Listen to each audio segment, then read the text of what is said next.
estimular, guiar, que es preparar el contexto, que es diseñar actividades, diseñar proyectos, para que los niños se impliquen activamente en ellos y participando en ellos aprendan a desarrollar sus competencias. ¿Podemos cambiar de ubicación? Ay, sí, por piedad. ¿Sigue escuchando bien?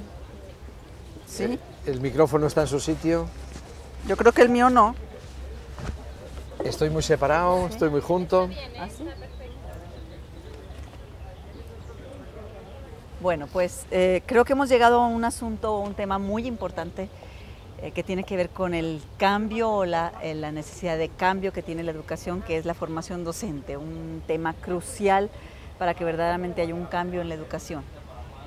¿Por dónde empezar? Porque lo hemos intentado de todas formas en nuestro país, pues que si el diplomado para el director, que si maestrías para los directores, que reformas van y vienen, ahora están en lógica de competencias y como hace rato te platicaba, empezaron con una reforma por competencias del preescolar, primaria, luego la secundaria y finalmente la prepa, de abajo para arriba pues, pero finalmente los maestros no están formados así. Claro.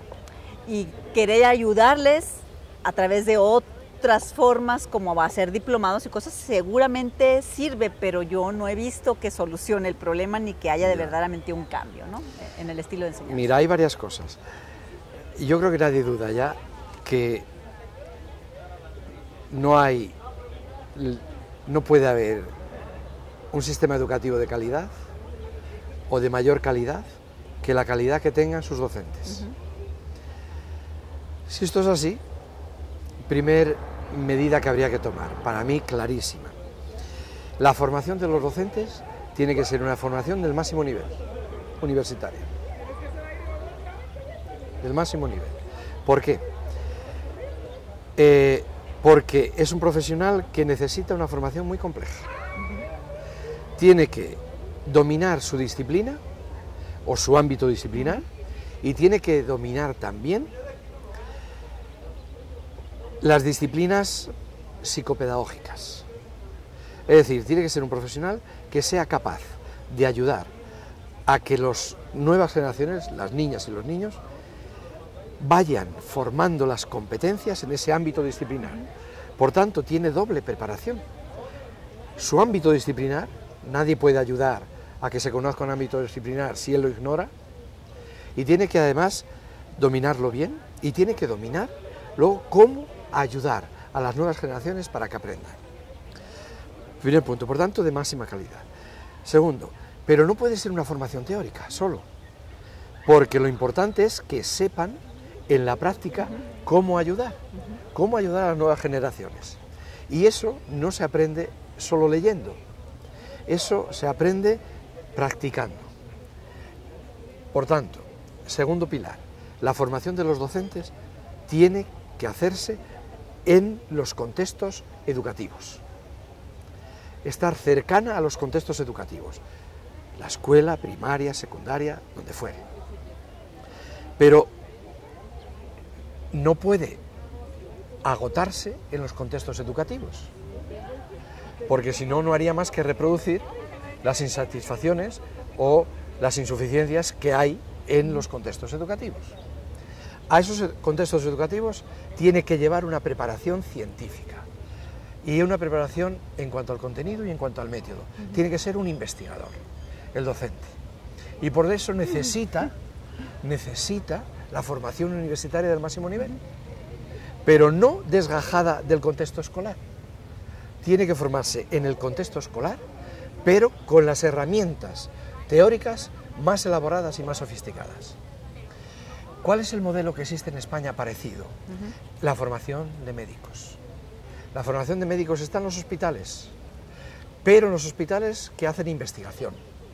En los hospitales donde están al tanto, actualizados en la nueva formación de conocimiento como se está produciendo a cada día y a cada momento. Constituyendo grupos de discusión y de debate donde analizan cada caso para entender cómo diagnosticarlo y cómo tratarlo. Pues igual. Los docentes tienen que formarse en las escuelas, en los centros escolares, pero con el apoyo de la universidad. En cualquier centro escolar no. en aquellos centros escolares que son laboratorios de investigación pedagógica, donde la ciencia y la investigación están al servicio de mejorar la práctica, de innovar. La práctica más la investigación que provoca innovación. Y eso es lo que tenemos que hacer. El nuevo docente tiene que tocar la práctica, estar continuamente viendo los problemas que se dejan en la práctica, pero no ahogarse en la práctica, sino ahora recoger los instrumentos de la investigación más actual en el campo de la psicología, de la pedagogía, etcétera, para innovar esa práctica. Es lo que se está denominando la estrategia de la investigación acción. Lo sabemos. ¿Por qué no lo hacemos? ¿Por qué? Porque nosotros en la universidad también seguimos rutinas y esas rutinas nos cuesta mucho cambiarlas. Y somos los primeros que tenemos que situarnos en esa nueva frontera, de experimentar y cambiar nuestras propias rutinas para poder innovar un entorno, un sistema, una estructura que hoy no está respondiendo a las exigencias de la sociedad del siglo XXI. Fíjate, ahorita que comentabas eso y hablabas de la fusión entre las universidades y las escuelas o las normales, así les llamamos en México a los lugares encargados de enseñar a los docentes a ser docentes, yo estaba pensando en qué recomendaciones nos harías a nuestra universidad, al ITESO, que tenemos estudiantes de Ciencias de la Educación, para que el currículo estuviera pensado para que verdaderamente ellas pudieran incidir en mejorar la educación.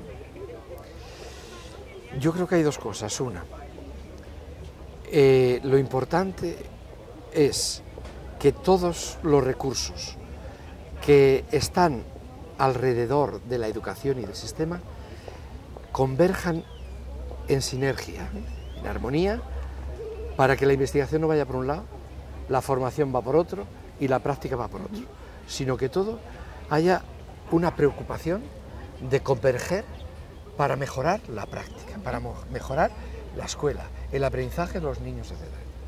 Por tanto, primero, las escuelas normales de formación de docentes, para mí, en el contexto que yo conozco, sí, tienen que convertirse en universidades y tienen que ser y suministrar titulación de alto nivel, pero sin dejar de tocar la práctica continua del sistema educativo, sea en primaria, en secundaria o en secundaria. Luego, las ciencias de la educación forman especialistas, y esos especialistas en didáctica, en organización escolar, en educación especial, etcétera, en evaluación, tienen que apoyar a los docentes para que tengan los docentes los mejores recursos a su disposición. Por tanto, las ciencias de la educación son disciplinas subsidiarias de la formación de los docentes. Tienen que suministrar los recursos más actuales y más adecuados para que esa práctica merezca la pena, para mejorar la práctica. Y todo, yo creo que obsesivamente, tenemos que decir, todo lo que estemos haciendo con una perspectiva, mejorar la práctica en las escuelas. Y obviamente estemos donde estemos, haciendo investigación, siendo especialistas en educación o siendo docentes. Todo mejorar la práctica en las escuelas. Y lógicamente el currículo o la enseñanza de esas universitarias tendría que estar en esa misma lógica, ¿no? Para que aprendan como queremos que enseñen, claro, ¿no?